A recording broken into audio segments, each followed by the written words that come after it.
ចាតទៅនេះទស្សនិកជនមកចាប់អារម្មណ៍សេចក្តីរាយការណ៍ពីលោកឡៃលីចាដូច្នេះសូមអញ្ជើញទស្សនិកជនទស្សនាសេចក្តីរាយការណ៍ពីលោកឡៃលី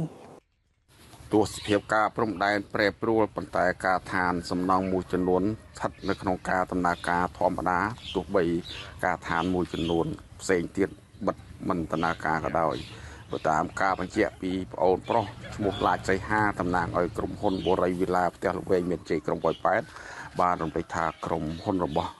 អ្នកអង្គការឡាចវុនលឹមដែលកំពុងតែសាងសង់គ្រប់គម្រោងទាំងអស់នោះគឺបានផ្ដល់ឱកាសការងារដល់បងប្អូនយើងដែលជាកម្មករក្នុងប្រមាណជាង500នាក់នោះហើយការឋានថ្មីដែលកំពុងតែគម្រោងសាងសង់នៅតំបន់ជាយក្រុងនៅនឹងផ្លូវជាតិ58ហ្នឹងក៏កំពុងតែដំណើរការដែរដែលផ្ដល់ឱកាសឲ្យបងប្អូនកម្មករយើងមានការងារធ្វើទីនេះហើយបងប្អូនប្រុសពីនីវហើយបងប្អូនទាំងអស់ដែលវិលត្រឡប់មកពីស្រុកកណ្ដាលវិញក្រោយពីថៃឈ្លានពានបានបញ្ឈប់ការបាញ់គ្នានេះបើអត់ការងារមានជំនាញច្បាស់លាស់ក្នុងវិស័យសំណង់អាចមកតាក់ទងរើការងារបានធ្វើហើយបើតាមការបញ្ជាក់ពីកម្មករយើងដែលកំពុងបំពេញការងារនៅទីនោះថាគាត់បាន40000ជាងដែរក្នុងមួយថ្ងៃគាត់ថាមានការងារធ្វើនៅក្នុងស្រុកប៉ុណ្ណេះមានរើចំណូលបានប៉ុណ្ណេះមិនបាច់ចំណាយចំណាក់ស្រុកទៅក្រៅអីចឹងគាត់សប្បាយចិត្តបានហើយធ្វើម៉េចឲ្យតែមានការងារធ្វើហើយគាត់អរគុណទៅដល់បរិយហើយបើតាមការបញ្ជាក់បន្ថែមពីបងអូនតាចសីហាបានរំលេចអរគុណទៅដល់អ្នកគ្រប់គ្រងដែល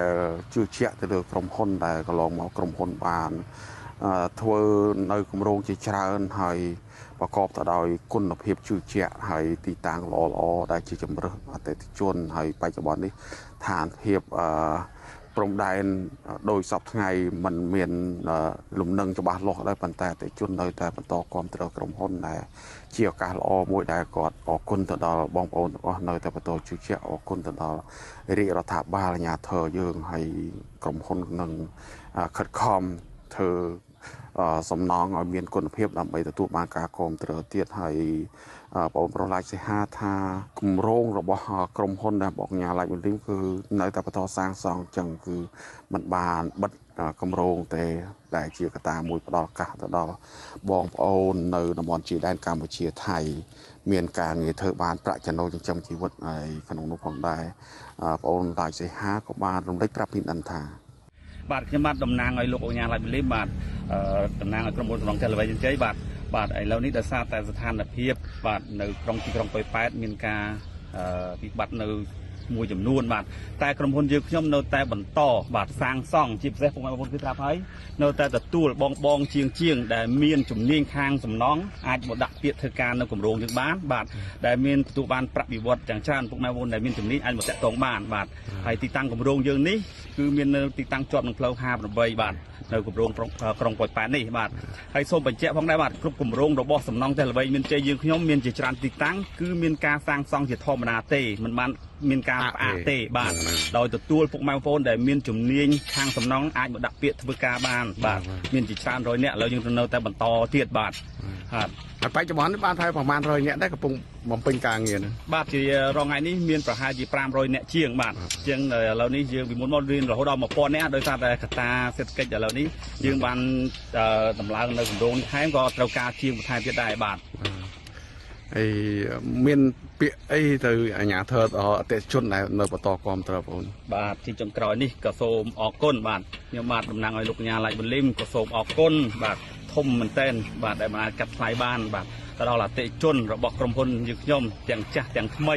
ដែលតែងតែគ្រប់គ្រងតាំងពីគម្រោងមួយរហូតដល់គម្រោងថ្មីនេះតែម្ដងបាទសូមអរគុណដែលជឿជាក់និងសូមគោរពជូនពរទៅដល់ពុកម៉ែបងប្អូនដែលជាអតិថិជនរបស់ក្រុមហ៊ុនសំណង់ផ្ទះល្វែងមានជ័យថ្មីចាស់សូមគោរពទទួលបាននៅសុខភាពល្អសំណាងល្អក្នុងឱកាសឆ្នាំចូលឆ្នាំចិនខាងមុខនេះបាទនិងជាចុងក្រោយនេះក៏សូមអរគុណដល់ថ្នាក់ដឹកនាំនិងជាពិសេសរាជរដ្ឋាភិបាលនិងថ្នាក់ដឹកនាំនៅទីក្រុងប៉ោយប៉ែតដែលតែងតែជួយរកបាទ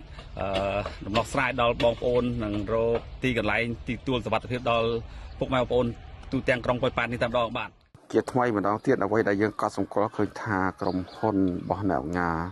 ឡាចវុនលឹមដែលមានគម្រោងសាងសង់ជាច្រើននេះបានផ្ដល់ឱកាសការងារតាំងពីសម័យកូវីដក៏ចឹងដែរ